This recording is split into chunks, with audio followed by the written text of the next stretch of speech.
প্রিয় দর্শক, করোনা মহামারীর এই সময়ে এনটিভির বিশেষ আয়োজন কোভিড-19 করোনায় করণীয় অনুষ্ঠানে আপনাদের স্বাগত জানাচ্ছি। আমি মাকসুদুল হাসান। আশা করি যে যেখানে আছেন সুস্থ আছেন, নিরাপদে আছেন। দর্শক, এই অনুষ্ঠানে আমরা করোনা ভাইরাসের যে সাম্প্রতিক প্রভাব এবং মৃত্যু, সংক্রমণ এইসব বিষয় নিয়ে আলোচনা করে থাকি। পাশাপাশি এই ভাইরাস নিয়ে কিন্তু নানা ধরনের গবেষণা এবং এর ভ্যাকসিন, ওষুধ এগুলো নিয়েও গবেষণা চলছে, সেই বিষয়গুলো নিয়েও আলোচনা করে থাকি। আজকে আমরা সেই বিষয় ভ্যাকসিনের বিষয়টি নিয়ে মূলত আলোচনা করব এবং এই আলোচনার জন্য আমাদের সাথে আজকে অতিথি হিসেবে যুক্ত আছেন ডক্টর কাকন নাগ, সিও, গ্লোব বায়োটেক লিমিটেড। আপনারা নিশ্চয়ই জানেন যে মাত্র 5 দিন আগেই এই প্রতিষ্ঠানটি বাংলাদেশে ভ্যাকসিনের গবেষণার যে খবর তারা জানিয়েছেন এবং তারা বলেছেন যে 6 থেকে 7 মাসের মধ্যেই বাংলাদেশ তারা ভ্যাকসিন দিতে পারবেন, এমন একটি আশাবাদের কথা জানিয়েছেন। এছাড়া আমাদের সাথে আলোচনায় যুক্ত হবেন অধ্যাপক ডাক্তার আবু ইউসুফ ফকির, তিনি অতিরিক্ত মহাপরিচালক, স্বাস্থ্য অধিদপ্তর। আপনাদের দুজনকে স্বাগত জানাচ্ছি আমাদের স্টুডিও থেকে। আমরা এই মূল আলোচনায় যাওয়ার আগে আজকের যে সর্বশেষ তথ্য বাংলাদেশের করোনা সংক্রমণের স্বাস্থ্য অধিদপ্তর থেকেই কিছুক্ষণ আগে সংবাদ বুলেটিনের মাধ্যমে যেটি জানানো হয়েছে সেই তথ্যটি একটু দিয়ে শুরু করতে চাই। গত 24 ঘন্টায় করোনা ভাইরাসে বাংলাদেশে মারা গিয়েছেন 55 জন এবং এ নিয়ে মোট মৃতের সংখ্যা হচ্ছে 2151 জন। আর নতুন করে আজকে 24 ঘন্টায় শনাক্ত হয়েছেন 3027 জন।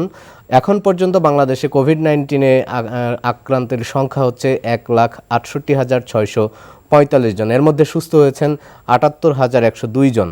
তো আজকে যে শনাক্তের হার সেটি হচ্ছে 22.98। এই বিষয়গুলো নিয়ে পরে আমি আবু ইউসুফ ফকিরের সাথে কথা বলবো। প্রথমেই যে বিষয়টি নিয়ে কথা বলতে চাই ডক্টর কাকন নাগের সাথে। আসলে আমরা জানি এই করোনা ভাইরাস সংক্রমণ শুরু হওয়ার পর থেকে প্রথম থেকেই বলে আসা হচ্ছিল ভ্যাকসিন না আসা পর্যন্ত আসলে আমরা এই মহামারী থেকে মুক্তি পাওয়ার খুব একটা সম্ভাবনা নেই এবং এই ভ্যাকসিনের জন্য কিন্তু সারা বিশ্বেই গবেষণা শুরু হয়েছে। বিশেষ করে জানুয়ারিতে যখন এই করোনা ভাইরাসের জেনোম সিকোয়েন্সিং হয় তারপর থেকেই কিন্তু ভ্যাকসিন গবেষণা শুরু হয় এবং আমরা যেটি জানি যে 143টি ভ্যাকসিনের গবেষণা এই মুহূর্তে চলছে এবং এর মধ্যে 15টিরও বেশি ভ্যাকসিন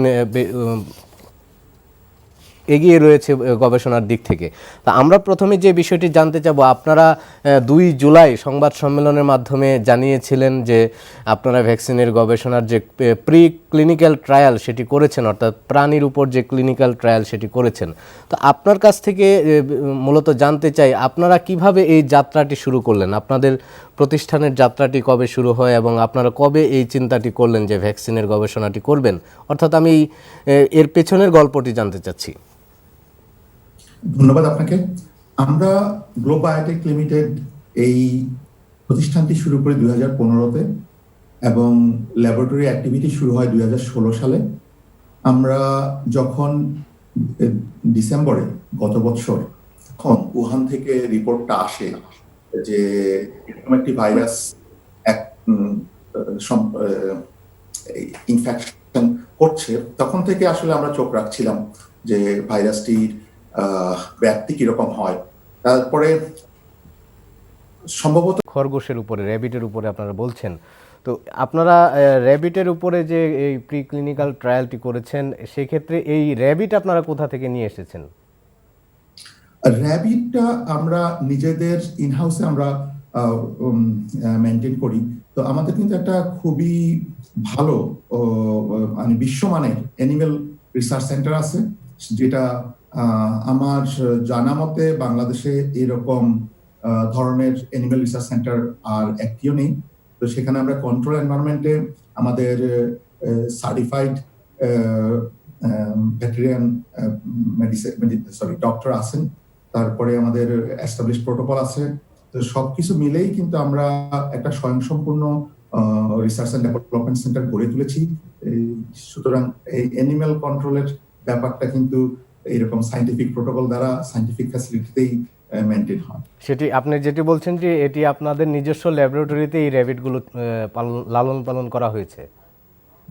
হ্যাঁ হ্যাঁ, আমাদের মাউস, র্যাট সেই মডেলগুলিও আছে এবং আমরা স্বয়ংসম্পূর্ণভাবে এটা করি। আমরা এই কাজগুলি করার জন্য আসলে বাইরের উপর নির্ভরশীল নই। তো আপনারা শুধু র্যাবিট মডেলই করেছেন কিংবা মাউস, র্যাট মডেলে তো যাননি এই ভ্যাকসিন গবেষণায়? হ্যাঁ, আমরা প্রিলিমিনারি রেসপন্স দেখার জন্য, বায়োকেমিক্যাল বা বায়োলজিক্যাল এফিকেসি দেখার জন্য আমরা র্যাবিট মডেল ইউজ করেছি। আপনারা হয়তো জানেন যে বড় অ্যানিমেলে অনেকগুলি স্টাডি করতে সুবিধা হয়, তো সেই কারণে আমরা প্রিলিমিনারি এই বড় মডেলটা নিয়েছি। কিন্তু আমরা যখন থরো অ্যানালিসিস করছি তখন কিন্তু আমরা মাউস র্যাট মডেলে ফিরে আসছি এবং বিশ্বব্যাপী এটা ল্যাবরেটরির একটা স্বীকৃত মডেল যে বাল্বসি মাইস, তো আমরাও সেই বাল্বসি মাইসের উপরেই কিন্তু ট্রায়াল যে রেগুলেটেড থরো অ্যানালিসিস সেই কাজটা শুরু করছি। জি, ধন্যবাদ ডক্টর কাকন নাগ, আপনি যুক্ত থাকুন। আমি এখন একটু যেতে চাই ডাক্তার আবু ইউসুফ ফকিরের কাছে। ডাক্তার আবু ইউসুফ ফকির, আমরা জানি যে বিশ্বব্যাপী যেই ভ্যাকসিনের গবেষণা চলছে, বাংলাদেশেও সেই গবেষণা ইতিমধ্যেই আমরা যেটি গ্লোব বায়োটেকের মাধ্যমে জানতে পারলাম যে বাংলাদেশে একটি গবেষণা হচ্ছে এবং তারা আশাবাদী ভ্যাকসিন তারা 6 থেকে 7 মাসের মধ্যে দিতে পারবেন যদি সার্বিকভাবে তারা সহযোগিতা পান। আর চীনের একটি ভ্যাকসিন বাংলাদেশে ক্লিনিক্যাল ট্রায়ালের জন্য আমরা যেটি জানতে পেরেছি যে হয়তো এই মাসের শেষের দিকে সেই ক্লিনিক্যাল ট্রায়ালটি হতে পারে। তো আপনার কাছে কি মনে হয় বিশ্বব্যাপী যে ভ্যাকসিনের গবেষণা চলছে তাতে কোন ভ্যাকসিনটি আগে আসতে পারে, কিংবা বাংলাদেশ কোন ভ্যাকসিনটি সবচেয়ে আগে পেতে পারে? আমার কাছে মনে হচ্ছে যে অক্সফোর্ড যে ট্রায়ালটি করতেছে সেটি সবার আগে আসার চান্স বেশি। এবং যদিও ইন্ডিয়া ঘোষণা করেছেন যে তারা 15ই অগাস্টের মধ্যে তারা ভ্যাকসিন বাজারে ছাড়বে, ইন্ডিয়া কিন্তু এই ঘোষণা দিয়েছেন। ইন্ডিয়াও কিন্তু একটা সিরাম ইনস্টিটিউট, এছাড়া ইন্ডিয়া অনেকগুলা আপনার ভ্যাকসিন প্রতিষ্ঠান আছে যেখানে ভ্যাকসিন বানান। আমাদের চীন আছে, চীন আবার কানাডার সাথে মিলে ভ্যাকসিন বানাচ্ছেন। এবং বিভিন্ন ইন্টারন্যাশনাল যে কোম্পানিগুলো আছে, ফাইজার, নোভিস্তা, এরকম বিভিন্ন কোম্পানি কিন্তু সারা বিশ্বব্যাপী ভ্যাকসিনের ট্রায়াল করতেছে। এবং শুধু অক্সফোর্ড যেটা, এরাই কিন্তু যে যদি ভ্যাকসিনটি সাকসেস হয় তাহলে ওনার অ্যাট এ টাইম আপনার 200 কোটি ভ্যাকসিন বানানোর ক্যাপাসিটি ওনাদের আছে। শর্ট টাইমে ওনারা পৃথিবী ছাড়তে পারবে। 200 কোটি ভ্যাকসিন কিন্তু অনেক, আর পৃথিবীতে জনসংখ্যা হচ্ছে এখন 780 কোটি। 200 কোটি ওনারাই ছাড়েন এবং অন্যান্য কোম্পানিগুলো ছাড়েন, সেক্ষেত্রে আমরা আশা করি হয়তো দ্রুত সেপ্টেম্বর বা অক্টোবর বা নভেম্বর এই বছরের শেষের দিকে আমরা হয়তো যে একটা ইফেক্টিভ এবং উইদাউট কমপ্লিকেশন, ইফেক্টিভ এবং সাইড ইফেক্ট ছাড়া একটি ভ্যাকসিনই আমরা চাচ্ছি। ওরকম ভ্যাকসিন হয়তো আশা করি বিশ্বের মধ্যে চলে আসবে। তবে গ্লোবের প্রতি আমি একটু বলবো যে ভ্যাকসিনটি আপনি যদি দ্রুত না আনেন তাহলে কিন্তু আপনি এখানে কিন্তু একটা মার্কেট ধরার বিষয় আছে। কারণ আপনি মানুষ যদি একটা ইফেক্টিভ ভালো ভ্যাকসিন পেয়ে যায় তখন মানুষ কিন্তু দামের দিকে অতটা বেশি চাবে না, তখন চাবে সে আমি তাড়াতাড়ি ভ্যাকসিন নেই, বিশেষ করে যারা বয়স্ক লোক আছে। এবং আজকে একটু আগে আমি অক্সফোর্ডের এই যে ভ্যাকসিনের ট্রায়ালটা দেখলাম, ওদের প্রথম যে ট্রায়াল করছে 1000 জনের উপরে, তারপরে করছে 10,100 এরকম লোকের উপরে, এবং সেই ট্রায়ালটা থার্ড ফেজের ট্রায়ালটা চলতেছে ওদের। সেখানে ট্রায়ালে আছে আপনার হলো যে 5 থেকে 15 বছর, তারপর হচ্ছে 56 থেকে 70 বছর, আর কি বিভিন্ন বয়সের ট্রায়াল করে। এটি যদি সাকসেস হয় হয়তো ওরা নেক্সট টাইমে এটা টেস্ট করার বড় উদ্দেশ্য হচ্ছে যে আপনার যে সাইড ইফেক্ট হচ্ছে কিনা, এক এক বয়সে কোনো পার্টিকুলার কোনো সাইড ইফেক্ট হচ্ছে কিনা, পাশাপাশি কমপ্লিকেশন হচ্ছে কিনা, তারপর ভ্যাকসিনটা দেওয়ার পরে অ্যান্টিবডি টাইটারটা কেমন হচ্ছে এবং সেই টাইটারটা ইফেক্টিভ কিনা, এবং ডোজ কি একটা লাগবে না 2টা লাগবে বা কতদিন পরে দিতে হবে, এরকম খুঁটিনাটি অনেক বিষয় আছে। যদিও আমি এটা এক্সপার্ট না, যারা এটা এক্সপার্ট তারা আরো বেশি ভালো বলতে পারে। আর চীন আমাদের সাথে যেটি একটি সংযুক্ত হচ্ছে সেটা আমাদের জন্য একটি ভালো লক্ষণ যে আমাদের দেশে যদি এটা ইফেক্টিভ হয় এবং কাজ করে তাহলে আমরা, চীন যেহেতু আমাদেরকে বলেছে যে প্রথমেই ভ্যাকসিন আমাদেরকে তারা শেয়ার করবে, সেক্ষেত্রে আমাদের জনবহুল প্রায় 16-17 কোটি লোক তারা ভ্যাকসিনটি অতি অল্প পয়সায় এবং আমরা দ্রুত পাবো। কারণ এখানে একটা কিন্তু সারা বিশ্বব্যাপী প্রতিযোগিতা লাগবে। আমরা কিন্তু যে ইন্টারন্যাশনাল যে ভ্যাকসিন যে প্রতিষ্ঠান আছে সেখানে কিন্তু বাংলাদেশ সরকার কিন্তু সেখানে একটা ফি জমা দিয়ে কিন্তু তার এজেন্সি নিয়েছে, আর ভ্যাকসিন আসার সাথে সাথে যাতে আমরা ভ্যাকসিন পাই, আমাদের বিলম্ব না হয়, সেটার জন্য কিন্তু সরকার ইতিমধ্যেই উদ্যোগ গ্রহণ করেছে। জি, ডাক্তার আবু ইউসুফ ফকির, আপনাকে ধন্যবাদ। আমি একটু ডক্টর কাকন নাগের কাছে যেতে চাই। ডক্টর কাকন নাগে, যে বিষয়টি ডাক্তার আবু ইউসুফ ফকির বলছিলেন যে বিশ্বব্যাপী যে ভ্যাকসিনগুলো এগিয়ে আছে গবেষণায়, বিশেষ করে অক্সফোর্ডের ভ্যাকসিনটি, এবং আপনিও বলেছেন যে যুক্তরাষ্ট্রের মডার্না যে ভ্যাকসিনটি নিয়ে কাজ করছে তারাও কিন্তু তৃতীয় ধাপে রয়েছে, এই মাসে তৃতীয় ধাপের পরীক্ষা শুরু হওয়ার কথা রয়েছে। তো আপনারা মাত্র প্রি ক্লিনিক্যাল ট্রায়াল শেষ করেছেন, সেখানে আরও এই যে একটি দুটি তারপরে আপনি তৃতীয় ধাপে যাবেন, তাহলে আপনি কি প্রতিযোগিতায় ওইসব ভ্যাকসিনগুলোর সাথে পেরে উঠবেন? তো এখানে একটা খুব জরুরি বিষয় আছে। আমরা আমি একটু ডক্টর ইউসুফকে কোট করে বলতে চাই, হ্যাঁ, ইন্ডিয়া যেমন ঘোষণা করেছিল যে তারা মোস্ট প্রবাবলি ভারত বায়োটেকের ভ্যাকসিনটা যে তারা 15 আগস্ট নিয়ে আসবে, কিন্তু গতকাল বা তার আগের দিনই বোধহয় তারা সেই ঘোষণা থেকে সরে গেছেন, কারণ বিশেষজ্ঞরা বুঝতে পেরেছেন যে এটা এর ভিতরে আনা সম্ভব নয়। তো ওনারাও কিন্তু ওনাদের মাইলস্টোনটাকে আসলে এই বছরের শেষের দিকে অথবা আগামী বছরের ফার্স্ট কোয়ার্টারের দিকে নিয়ে গেছেন। অ্যাস্ট্রাজেনেকা আসলে অক্সফোর্ডের ভ্যাকসিনটার কমার্শিয়াল স্পন্সর, সেই জন্য আমরা অ্যাস্ট্রাজেনেকার কথা বলছি। ডক্টর সারা গিলবার্টের আবিষ্কৃত পদ্ধতি নিয়ে কাজ করছেন। তো অ্যাস্ট্রাজেনেকা ফোরকাস্ট করছে মোস্ট প্রবাবলি তাদের কমার্শিয়াল প্রোডাকশন এই বছরের শেষ নাগাদ অথবা আগামী বছরের ফার্স্ট কোয়ার্টারে আসবে। তো একটু আমি অ্যাড করবো একটা জিনিস, যে যেমন ডক্টর ইউসুফ বললেন যে বাংলাদেশ সরকার কিন্তু এই ভ্যাকসিনগুলি প্রায়োরিটি ভিত্তিতে পাওয়ার জন্য বিভিন্ন জায়গায় ব্যবস্থাপনা অংশগ্রহণ করেছেন অলরেডি। তো এটা খুবই বাংলাদেশের জন্য খুবই আশাব্যঞ্জক একটা কথা। আমি একটু এক্সাম্পল দেবো। একটা H1N1 যখন প্রথম আসে, তখন আমি কানাডাতে একটা খুবই বিখ্যাত ভ্যাকসিন ল্যাবরেটরিতে কাজ করছি। তো ওই সময় এই H1N1 এর ভ্যাকসিনটা তৈরি হয় এই 2009-তে।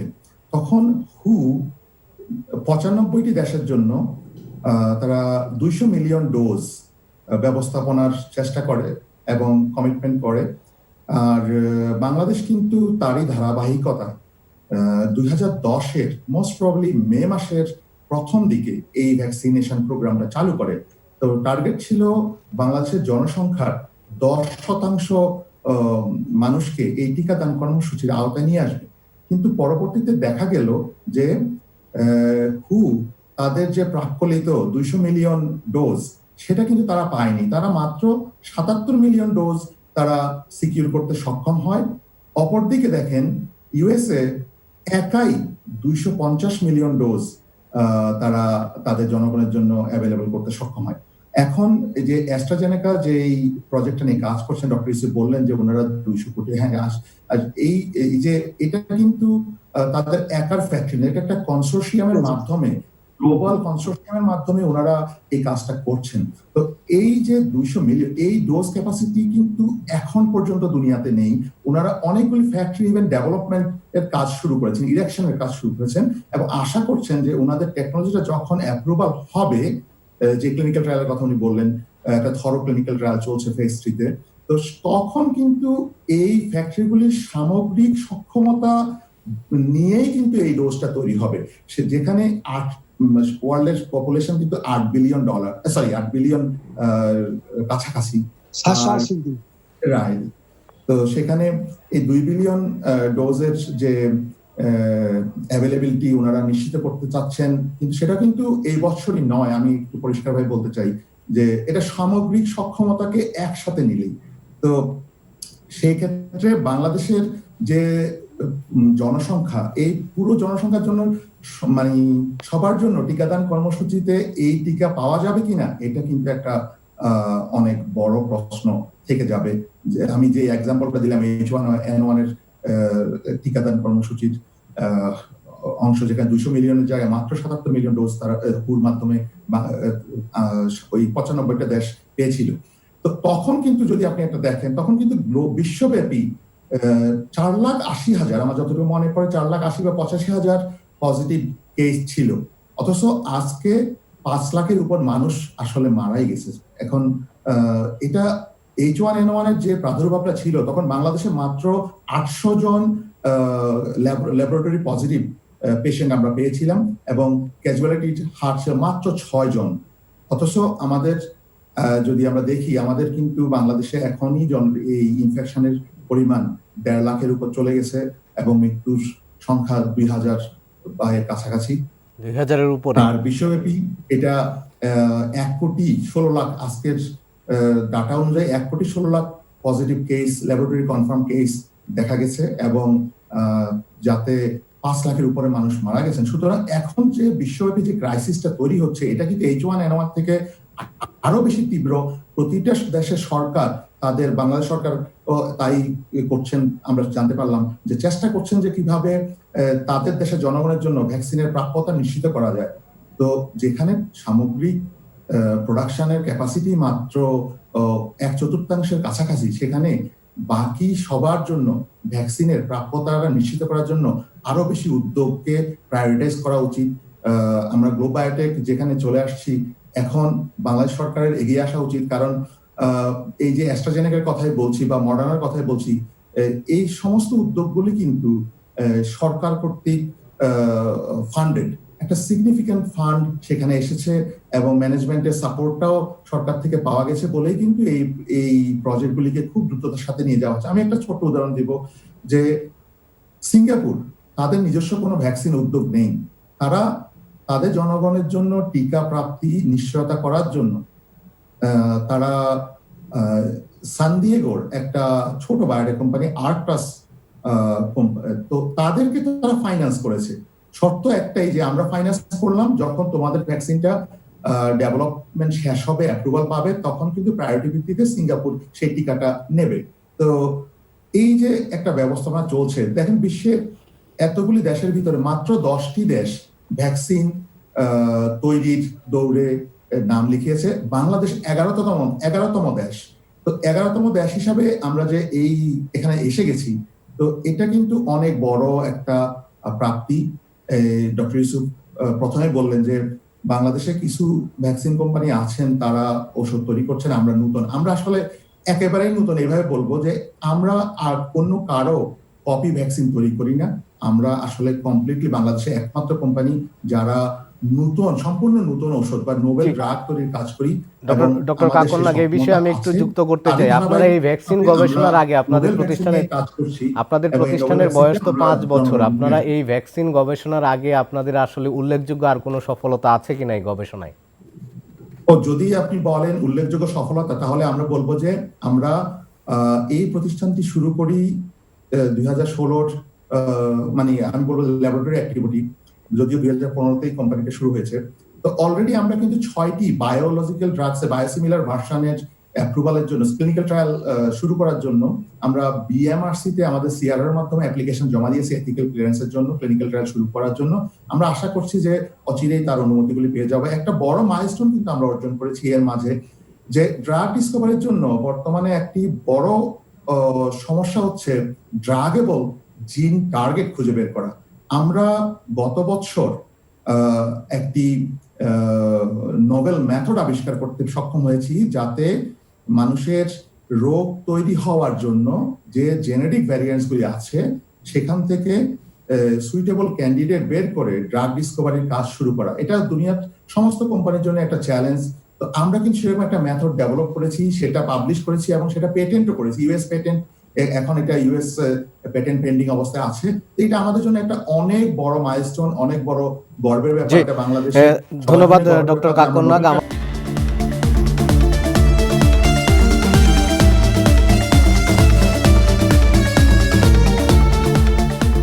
যে বিষয়টি নিয়ে আলোচনা করছিলাম ডক্টর কাকন নাগের সাথে, যে আসলে ভ্যাকসিন কত তাড়াতাড়ি আসতে পারে।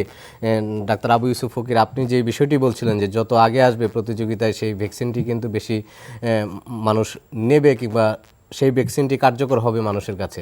তো আমি যে বিষয়টি জানতে চাচ্ছি ডাক্তার আবু ইউসুফ ফকির আপনার কাছে, যে আপনারা তো এই গবেষণা সম্পর্কে আগে জানতেন না, কিংবা একটি প্রতিষ্ঠান তারা নিজেরা উদ্যোগী হয়ে এই গবেষণাটি করেছেন, যেহেতু এটি এখন গণমাধ্যমে কিংবা সাধারণ মানুষের সামনে এসেছে, সেই ক্ষেত্রে আপনারা নিজেরা কি কোনো উদ্যোগ নিচ্ছেন এই ধরনের গবেষণাকে আরো এগিয়ে নেওয়ার জন্য?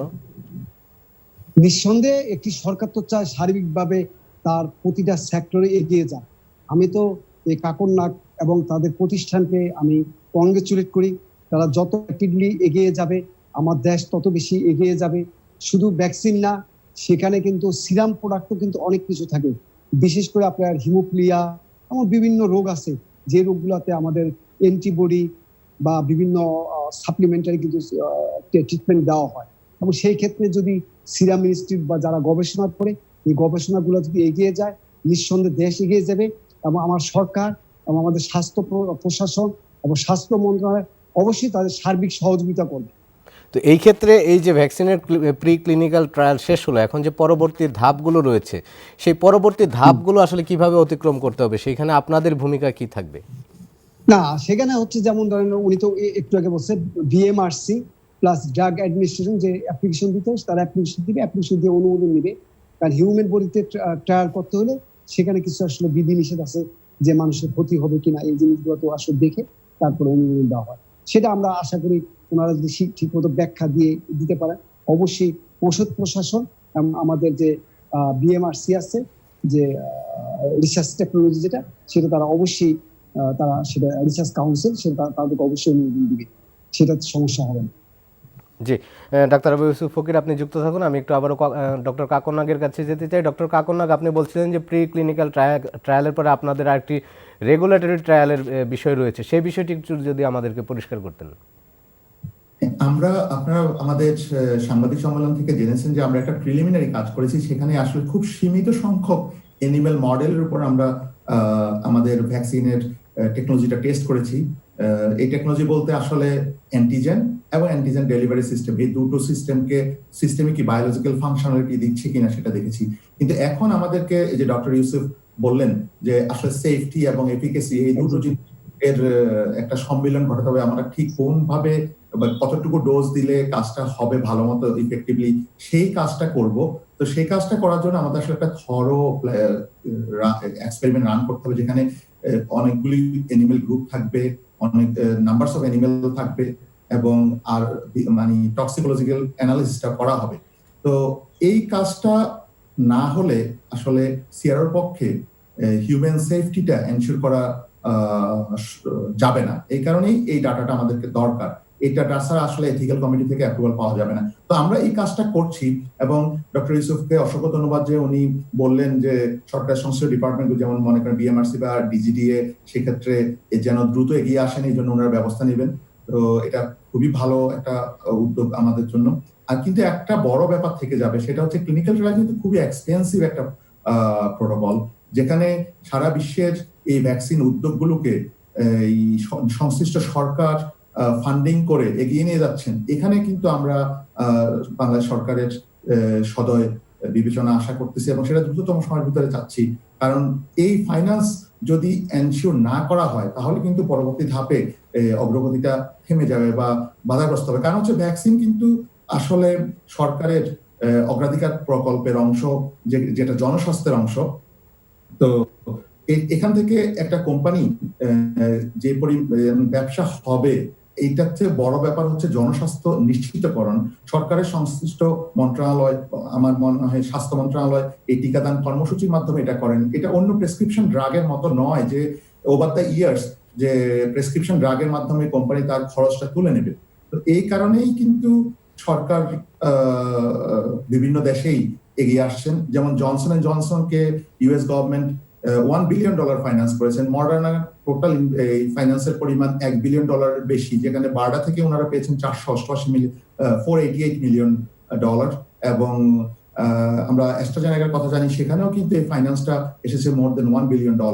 তো বিল গেটও ফাইন করছে এবং চায়না সেখানেও যেমন সাইনোভ্যাকের উদ্যোগকে এগিয়ে নিয়ে যাওয়ার জন্য চাইনিজ সরকার আর্থিক সহযোগিতা করেছেন। তারপরে ওদের যে কমার্শিয়াল প্ল্যান্ট, ওই কমার্শিয়াল ম্যানুফ্যাকচারিং প্ল্যান্ট কিন্তু তাদের নেই। সেটা দ্রুততম সময় করার জন্য সরকার কিন্তু ওনাদেরকে জরুরি ভিত্তিতে একটা জমিও দিয়েছেন এবং সে ফ্যাক্টরি করার জন্য সহজভাবে ফাইন্যান্সের ব্যবস্থা করে দিয়েছেন। এখন সেই ফ্যাক্টরি ডেভেলপমেন্টের কাজ চলছে, এদিকে কিন্তু এই ভ্যাকসিনটার অ্যাপ্রুভাল প্রসেসও চলছে। তো এই যে দুটো প্যারালাল জিনিস একসাথে এসে মার্জ হবে, তারপরেই কিন্তু এই ভ্যাকসিনটা পাওয়া যাবে। যেমন ডক্টর ইউসুফ বললেন যে অ্যাস্ট্রাজেনেকার উদ্যোগের সাথে 200 মিলিয়ন বা 2 কোটি ভ্যাকসিন প্রাপ্যতার কথা বলা হচ্ছে, কিন্তু এটা কিন্তু আসলে এখন কাগজেই আছে। সেই শিল্প কারখানাগুলি কিন্তু গড়ে ওঠেনি, সেই জন্যই ফাইন্যান্স গুলি আসছে। এই শিল্পগুলি গড়ে উঠবে, তারপরেই কিন্তু ভ্যাকসিন পাওয়া যাবে। ডোজ 1 আর dose 200 million is very different.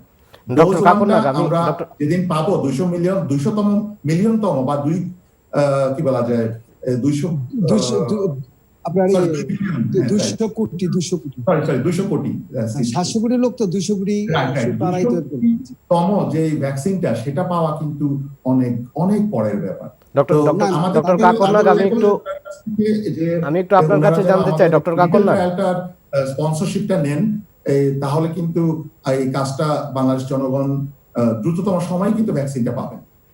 Doctor কাকন নাগ, আমি আপনার কাছে যে বিষয়টি একটু যুক্ত করতে চাই জানার জন্য, যে আপনারা বলছেন যে যেই অর্থায়নের প্রয়োজন রয়েছে এই গবেষণার জন্য কিংবা সফলভাবে একটি ভ্যাকসিন উৎপাদনের জন্য, সেই সক্ষমতার জন্য আপনাদের অবশ্যই সহযোগিতার দরকার হবে, কিন্তু আপনারা এখন যেই পর্যায়ে ঠিক রয়েছেন সেই পর্যায়ে আপনারা কি এখন বিএমআরসিতে এবং ওষুধ প্রশাসনে আপনাদের আবেদন জমা দিয়েছেন? আমরা যে রেগুলেটরি ট্রায়ালের কথা বলছি, এই রেগুলেটরি ট্রায়ালের পরপরই কিন্তু জমা দেব, কিন্তু আমাদের কিন্তু প্রোটোকলের কাজ শুরু হয়ে গেছে। আমরা সিআরওদের সাথে কথা বলা শুরু করে দিয়েছি। আমরা এই ক্লিনিক্যাল ট্রায়ালের প্রোটোকল ডেভেলপমেন্টের কাজ, আপনি বলতে পারেন যে ভার্চুয়ালি আমাদের কাজটা শুরু হয়ে গেছে, এথিক্যাল যে অ্যাপ্লিকেশনটা। সুতরাং আমরা যে 6 থেকে 8 সপ্তাহ সময়টা চাচ্ছি, যেখানে আমরা এই সেফটি টক্সিসিটি ডাটাটা নিয়ে কাজ করছি, সেটা আসার সাথে সাথে কিন্তু আমরা জমা দিতে পারবো, কারণ আমরা ওখানে যে ডাটাটা সেটা শুধু সন্নিবেশিত করব, কিন্তু প্রোটোকল ডেভেলপমেন্টের কাজ কিন্তু অলরেডি আমরা শুরু করে দিয়েছি এবং সিআরওদের সাথে আমরা যোগাযোগ শুরু করেছি। জি, আমি একটু যেতে চাই ডাক্তার আবু ইউসুফ ফকিরের কাছে। ডাক্তার আবু ইউসুফ ফকির, আমরা জানি যে বাংলাদেশের আগে গণস্বাস্থ্য নামে একটি প্রতিষ্ঠান, তারা যে র্যাপিড কিট আবিষ্কার করেছিল এই করোনা ভাইরাসের অ্যান্টিবডি টেস্টের জন্য, সেটি তাদের অভিজ্ঞতা কিন্তু খুব একটা সুখকর নয়। তো আমরা আশা করব গ্লোব বায়োটেক যে কাজটি করছে ভ্যাকসিনের, তারাও একটি দেশীয় প্রতিষ্ঠান, সেই ক্ষেত্রে তাদের যে গবেষণা, সেই গবেষণা আপনিও বলছেন যে সহযোগিতা যে দ্বার রয়েছে আপনাদের সরকারের দিক থেকে, সেই সহযোগিতাটি করবেন। আমি আপনার কাছে যে বিষয়টি জানতে চাই, আপনারা যে এই করোনা ভাইরাসের বিশ্বব্যাপী যে গবেষণা চলছে, শুধু ভ্যাকসিন নয়, আরও অন্যান্য গবেষণা চলছে, এর জেনোম সিকোয়েন্সিং নিয়ে গবেষণা চলছে। আমি শুরুতেই বলেছিলাম যে 76টি জেনোম সিকোয়েন্সিং বাংলাদেশ থেকে হয়েছে। তো এই জেনোম সিকোয়েন্সিং করার পর সেগুলোর কি আসলে বিশ্লেষণ আপনারা করছেন কিনা এই ভাইরাসটির গতি প্রকৃতি নিয়ে? না, যারা এই টেস্টগুলো করেছেন তারা তো অবশ্যই টেস্ট করে যে ভাইরাসের গতি, প্রকৃতি বা নেচার, এটা আলটিমেটলি কোথায় যেতে পারে বা এদের যে আপনার মরবিডিটি কেমন হতে পারে, সেটা তো অলরেডি তারা করেছেন। এবং তারা করেছেন বলেই তো এই যে যারা ভ্যাকসিন বানাচ্ছেন সারা পৃথিবীব্যাপী, এবং সেগুলাকে খুব স্টাডি করেই কিন্তু ভ্যাকসিনটা দিকে আগাচ্ছেন, তো এটা সম্ভব ছিল না। আর আপনি যদি অ্যান্টিবডির কথা বলেছেন, এখন কিন্তু rapid kit test antigen antibody দুইটিরই অনুমোদন দেওয়া হয়েছে। এবং আসলে আপনার রোগ ডায়াগনোসিসের জন্য কিন্তু আমাদের অ্যান্টিবডি টেস্টের কিন্তু খুব বেশি রুল নাই। এখানে ইমিউনো সার্ভিলেন্স দেখার জন্য কিন্তু অ্যান্টিবডি টেস্টই করা হয়। আর র্যাপিড অ্যান্টিজেন টেস্ট যেটি, সেটি দিয়ে কিন্তু আমরা র্যাপিডলি রোগ ডায়াগনোসিস করতে পারি। জি, ডাক্তার আবু ইউসুফ ফকির, এই বিষয়টির সাথে একটু জানতে চাই, যেহেতু আমাদের দেশে করোনা ভাইরাসের সংক্রমণ ব্যাপকভাবেই ছড়িয়ে পড়েছে, সেটি সারা দেশেই ছড়িয়ে পড়েছে এই মুহূর্তে, এবং আপনারা যে ব্যবস্থাগুলো নিচ্ছেন এই মুহূর্তে, এই যে জোনিং লকডাউন করার বিষয়টি, এবং red zone, yellow zone, green zone আপনারা ভাগ করেছেন, এবং ঢাকায় আমরা দেখেছি পূর্ব রাজাবাজারে প্রথমে পরীক্ষামূলকভাবে লকডাউন করা হয়েছে, তারপরে ওয়ারিতে এখন চলছে পরীক্ষামূলকভাবে লকডাউন। জনস্বাস্থ্য বিশেষজ্ঞরা যে বিষয়টি খুব উদ্বেগের সাথে বারবারই বলছেন যে এভাবে বিচ্ছিন্নভাবে দু একটি জায়গায় লকডাউন করে আসলে এই করোনা সংক্রমণ ঠেকানো যাবে না, একসাথে যে রেড জোনগুলো আছে সেগুলো একসাথে লকডাউন করার জন্য। তো আপনারা আসলে কোন বিষয়টিকে গুরুত্ব দিয়ে এইভাবে বিচ্ছিন্নভাবে লকডাউন করছেন? আসলে এই দুটি আমাদের আসলে এক্সপেরিমেন্টালি দেখা হচ্ছে যে এগুলো থেকে রেজাল্ট কেমন আসে, রেজাল্ট দেখার পরেই হয়তোবা ডিসিশন নেওয়া হবে। আর সত্যি কথা বলতে কি, আপনি যদি আমি আজকেও একটি পত্রিকায় দেখলাম, সিএনএন নিউজে, সেটি বলছে যে আপনার এটা এই যে আমাদের যে করোনা ভাইরাস ইনফেক্টেড হয়ে যাওয়ার পরে যে আপনার অ্যান্টিবডি যে পরিমাণ তৈরি হয় আর কি, যেটা আপনাকে ইমিউনিটি দিচ্ছে, অনলি 5% জনগণকে কিন্তু আপনি ইমিউনিটি দিচ্ছে। এটা যে ইমিউনিটি খুব বেশি দিচ্ছে তাও না কিন্তু। এখন আমাদের একমাত্র উপায় হচ্ছে সারা বিশ্বব্যাপী যত তাড়াতাড়ি ভ্যাকসিন আবিষ্কার হবে, এবং ভ্যাকসিন আবিষ্কার হলে কিন্তু শুধুমাত্র আমরা এটা থেকে রক্ষা পেতে পারি। আপনি হয়তো আজকে এটি রেড জোন করে থামালেন, দেখা গেল আবার সেকেন্ড অ্যাটাক হবে, আবার আরেকটি জন্য হবে। এখন আর এগুলো অবশ্যই করতে হবে। পাশাপাশি আমাদের যে স্বাস্থ্য বিধির নিয়ম কানুনগুলো আছে, এটা আমাদের প্রত্যেক জনগণকেই যথাযথভাবে নিয়ম কানুনগুলো মেনে চলতে হবে। ডাক্তার আবু ইউসুফ ফকির, আমরা বুঝতে পেরেছি আপনারা যেটি বলছেন যে পরীক্ষামূলকভাবে করছেন এবং ভ্যাকসিনই একমাত্র এই করোনা ভাইরাস থেকে একমাত্র উপায়। মুক্তি পাওয়ার উপায়। যেহেতু এটি এখন পর্যন্ত আসলে নিশ্চিত নয়, আমরা অনেক আশার কথা শুনছি, হয়তো আগস্ট, সেপ্টেম্বর কিংবা আগামী বছরের শুরুতে না, তবে ভ্যাকসিন। কাকুন ভাই সাথে আমি একটু কথা বলি। জি, কাকুন ভাই যেটি বলছে যে এটি কিন্তু একটা কোম্পানি যদি আপনার 200 কোটি বানায়, ডোজ। ভ্যাকসিন বানায়, ডোজ, কেমন, তাহলে পাশাপাশি আর অন্য কোম্পানিগুলো বানাবে। সেক্ষেত্রে আমি আশা করি যে সারা বিশ্বব্যাপী, যেহেতু এটা একটা ডিমান্ডিং, যেহেতু এটা বিজনেস, সত্যি কথা বিজনেস, যেহেতু এটা প্রতিটা কোম্পানি চাবে কে দ্রুত আগে বানাতে পারবে, কে আগে মার্কেটে ধরতে পারবে। যে মার্কেট ধরতে পারবে সেই তো ব্যবসা বেশি করবে। এটা বেশি, অনেক বেশি ডিমান্ড থাকবে। আমার বিশ্বাস খুব দ্রুত এই ভ্যাকসিনটা সারা বিশ্বব্যাপী এটা পেয়ে যাবে। অ্যাস্ট্রাজেনা যেটি করেছে, অ্যাস্ট্রাজেনা কিন্তু বিশ্বের বিভিন্ন দেশের যে কোম্পানিগুলো রয়েছে তারা কিন্তু চুক্তি করছেন এবং কাজ এগিয়ে যাচ্ছে। আপনারা কাজ করেন, এগিয়ে যান, আমাদের দেশের সফলতা আসুক। আজকে না হোক আপনার এটা না হোক, আপনি আরেকটা যা কাজ করতে পারবেন, সেটার জন্য আমরা আপনাকে অ্যাপ্রিসিয়েট করি। কিন্তু পাশাপাশি কিন্তু বিশ্বব্যাপী আপনি তথ্য দিয়ে যদি দেখেন যে বিশ্বব্যাপী চীন বলেন, প্রতিটা দেশে কিন্তু খুব দ্রুত গতিতে এগিয়ে যাচ্ছে, কে কার আগে এটা বের করবে।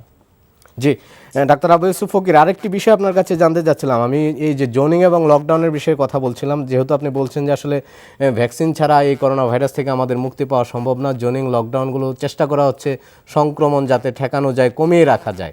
তো এই যে লকডাউনগুলো আপনারা জোনিং লকডাউন করছেন, তো সেই ক্ষেত্রে আপনারা বলছেন যে স্বাস্থ্যবিধি মেনে চলার জন্য। তো জোনিং লকডাউন আপনারা একসাথে সকল রেড জোনগুলো একসাথে লকডাউন কেন করতে পারছেন না? এটা আসলে কতটুকু ইফেক্টিভ বা এটা হয়তো দেখার জন্য এরা প্রথমত হয়তো এক্সপেরিমেন্ট করতেছে, হয়তো পরবর্তী পর্যায়ে হয়তো দেখে বিবেচনা করে হয়তো এটা চিন্তা ভাবনা করবেন। তো পূর্ব রাজাবাজারের অভিজ্ঞতা কি আপনাদের? না, পূর্ব রাজাবাজার কিন্তু আমাদের অভিজ্ঞতা ভালো, সেখানে ভালো।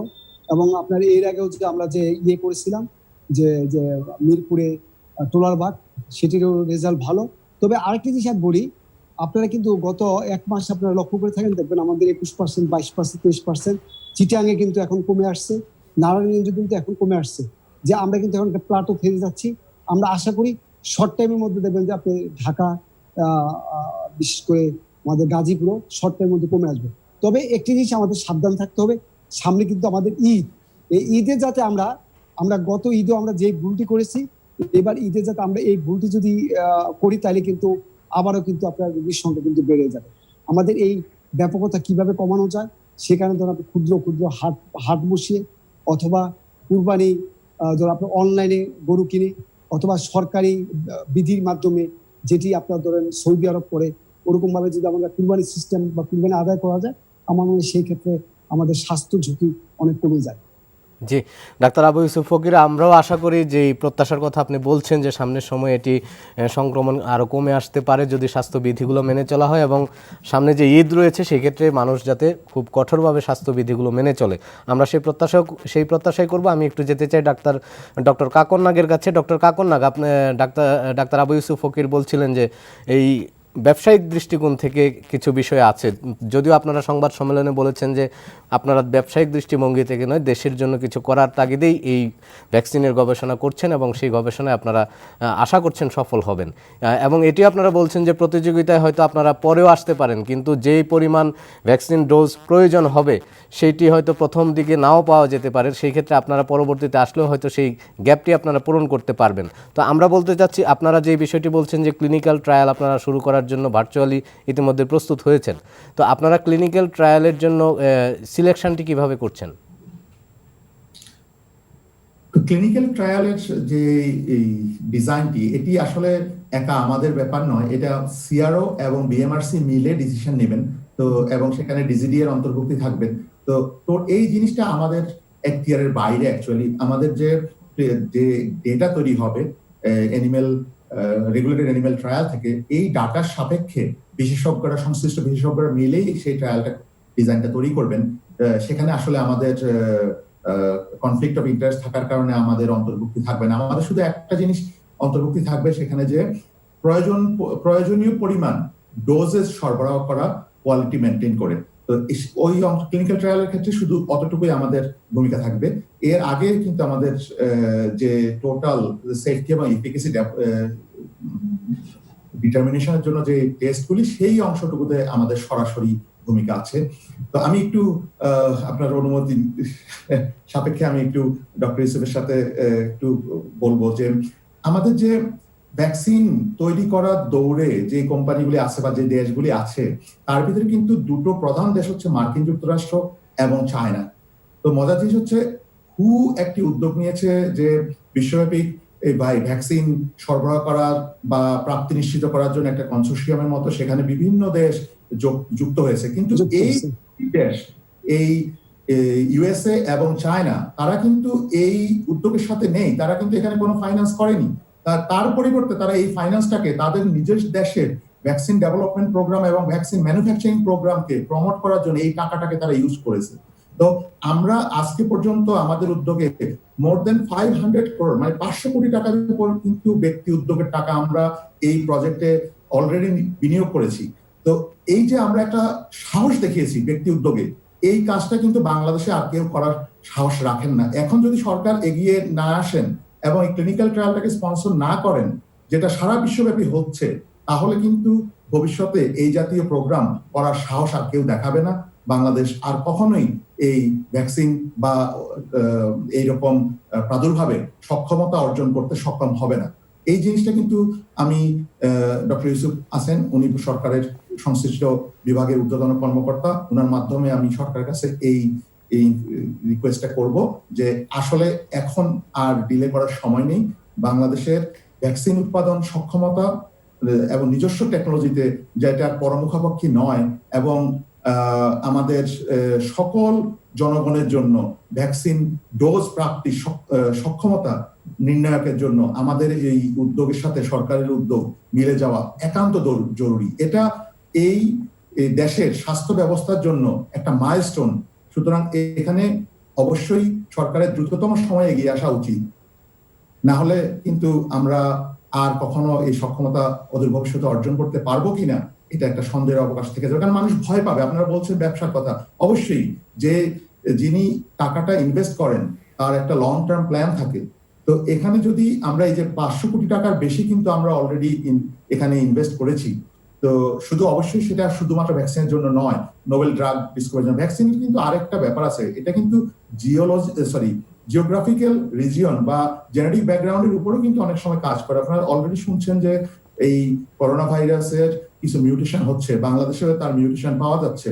সুতরাং অ্যাস্ট্রাজেনেকা যেই অ্যান্টিজেন তৈরি করছে বা মডার্না যে অ্যান্টিজেন তৈরি করছে সেটা, বা চায়না যে অ্যান্টিজেন তৈরি করছে সেটা যে আদৌ আমাদের দেশের ব্যাকগ্রাউন্ডে সুইটেবল হবে কিনা। ডক্টর কাকন নাগ, আপনাকে ধন্যবাদ। আসলে আমাদের আলোচনার সময় প্রায় শেষ। আমি একটু শেষ মুহূর্তের জন্য যেতে চাই ডাক্তার আবু ইউসুফ ফকিরের কাছে। ডাক্তার আবু ইউসুফ ফকির, আপনি বারবারই বলছেন যে সরকারের দিক থেকে যে ধরনের সহযোগিতা প্রয়োজন সেই সহযোগিতাগুলো আপনারা করবেন।